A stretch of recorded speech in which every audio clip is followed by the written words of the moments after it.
నమస్తే అండి. ఈ వీడియో సంథింగ్ స్పెషల్.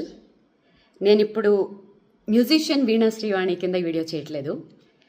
ఒక సీనియర్ మీడియా పర్సన్, ఒక జర్నలిస్ట్గా ఈ వీడియోని చేస్తున్నాను. బికాస్ నేను సీనియర్ మీడియా పర్సన్ అని చెప్పుకోవటానికి ఒక పర్ఫెక్ట్ ఎలిజిబుల్ పర్సన్ని. ఎందుకంటే ఇప్పుడున్న మీడియాలో, మన తెలుగు మీడియాలో సోకాల్డ్ పెద్ద పెద్ద ఛానల్స్లో పనిచేస్తున్న వాళ్ళందరూ నాతో పాటు ఏళ్ల తరపడి 1000 ఎపిసోడ్లు చేసిన వాళ్ళు కూడా దాంట్లో ఉన్నారు. అఫ్ కోర్స్ ఆ టాపిక్ పక్కన పెడితే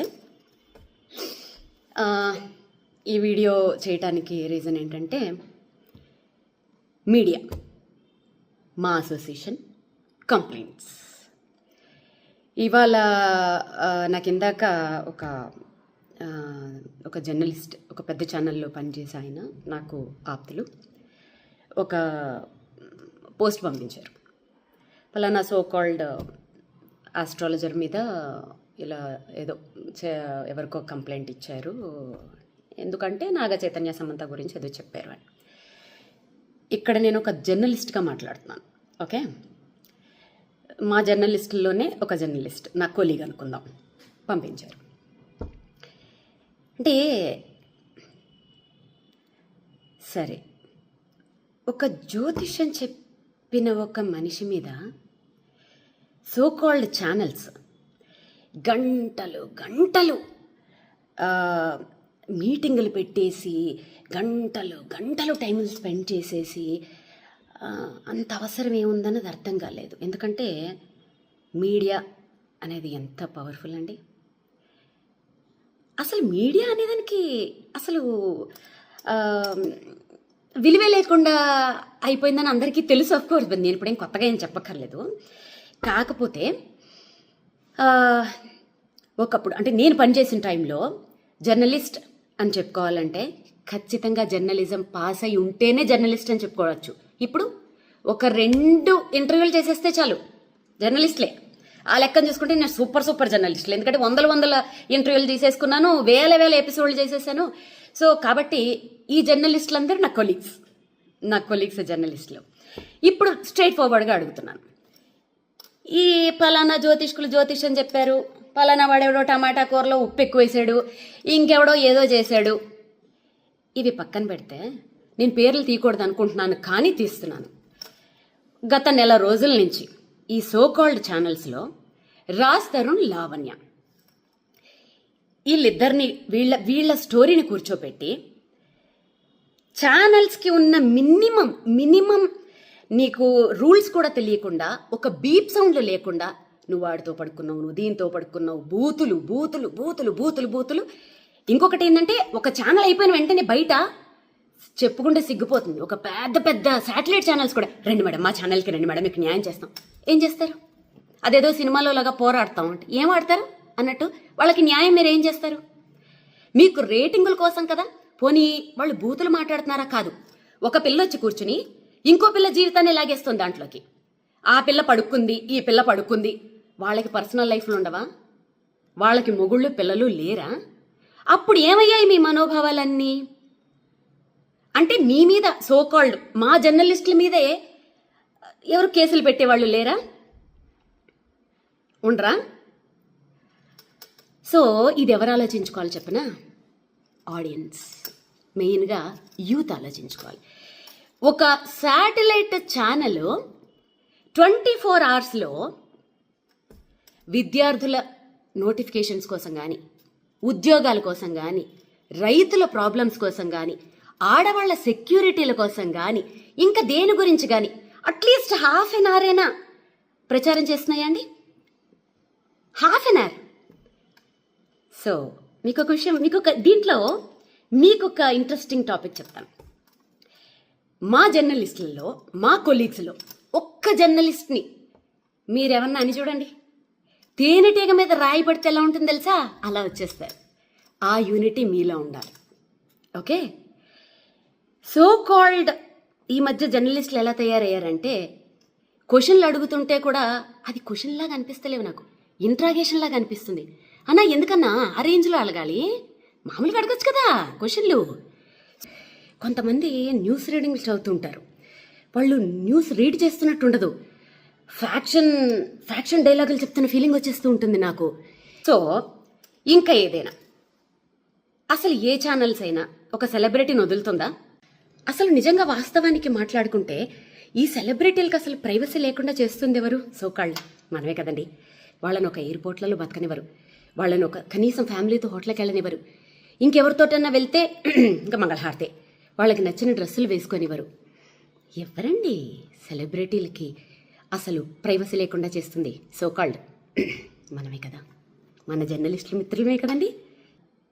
ఏదైనా చిన్నది ఇష్యూ వస్తే అసలు ప్రూవ్ అవ్వవు, చిన్నది వస్తే చాలు. మొన్న నిహారిక అమ్మాయి చెప్తుంటే నాకే బాధేసింది.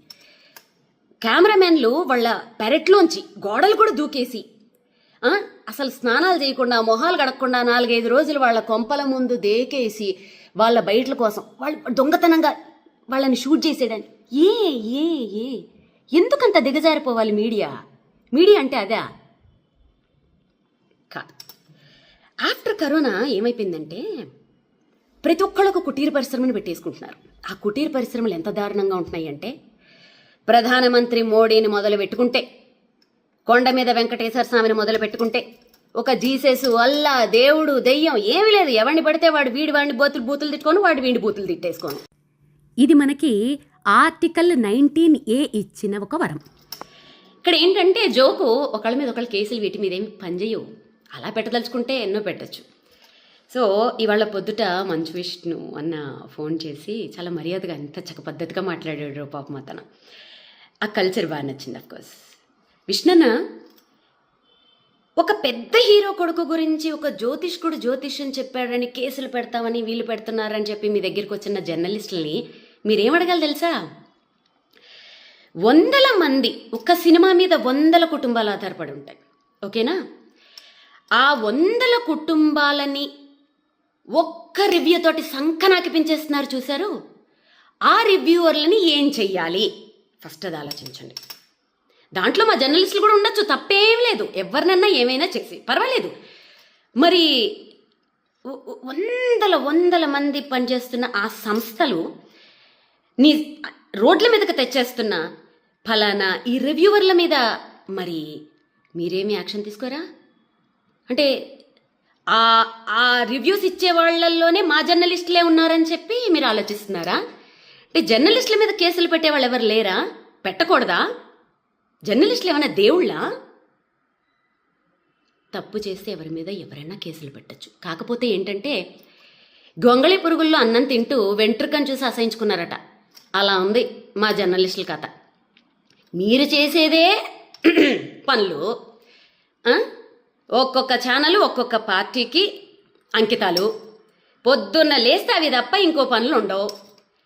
ఏమైనా టాపిక్లు డీవియేట్ చేయాలంటే గిట్లా ఫలానా పంతులు అట్లా చెప్పాడు, వీడు ఉప్పులో కారం ఎక్కువ వేశాడు, ఆమె ఎవరో 2వ పెళ్ళాన్ని ఉంచుకున్నారు, వీళ్ళెవరో ఇంకొక, సారీ ఇలా మాట్లాడుతున్నాను ఏమనుకోకండి, ఎందుకంటే పెద్ద ఛానల్సే బీపుల్ లేవు నాకెందుకు ఇంకా. సో ఇంకెవరో ఇంకొక పొలిటీషియన్ ఎవరో 2వ భార్యను ఉంచుకున్నాడు. అబ్బా అబ్బా అబ్బా అబ్బా, ఇవి తప్ప మీడియా అంటే ఇదా? ఇంత దరిద్రమా?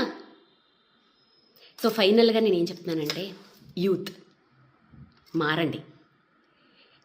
వాళ్ళు ఏమంటున్నారు తెలుసా మీడియా వాళ్ళు? మంచి వీడియోలు పెడితే అసలు ఎవడో చూడట్లేదండి అని మీకే ఇస్తున్నారు. పోరాడండి, హ్యాష్ట్యాగులు పెట్టండి పెద్ద పెద్ద ఛానల్స్కి. మాకు ఈ చెత్త ప్రోగ్రాంలు వద్దు, ఉపయోగపడే ప్రోగ్రాంలు వేయండి. మా లైఫ్కి మా జీవితాలను నిలబెట్టే ప్రోగ్రాంలు, గవర్నమెంట్ని ప్రశ్నించే ప్రోగ్రాంలు మీరు వేయండి. హ్యాష్ట్యాగులు పెట్టి ఫైట్ చేయండి. మీరు ఫైట్ చేస్తే సాధించలేందా? తెలంగాణ అలా సంపాదించుకున్నది కాదా? ప్రతి రాష్ట్రంలోనూ అలాంటి సంపాదించుకున్నవి ఎన్ని లేవు? మీకోసం ఫైట్ చేయండి. ఎంటర్టైన్మెంట్ కావాలంటే మీ ఫ్యామిలీ మెంబర్స్లో, మీ ఫ్రెండ్స్లో వెతుక్కోండి. అంతేగాని మీడియాలో ఎంటర్టైన్మెంట్ కోసం మీ జీవితాలు నాశనం చేసుకోకండి. ఛానల్స్ని ఎదిరించి ప్రశ్నించండి. ఓకే?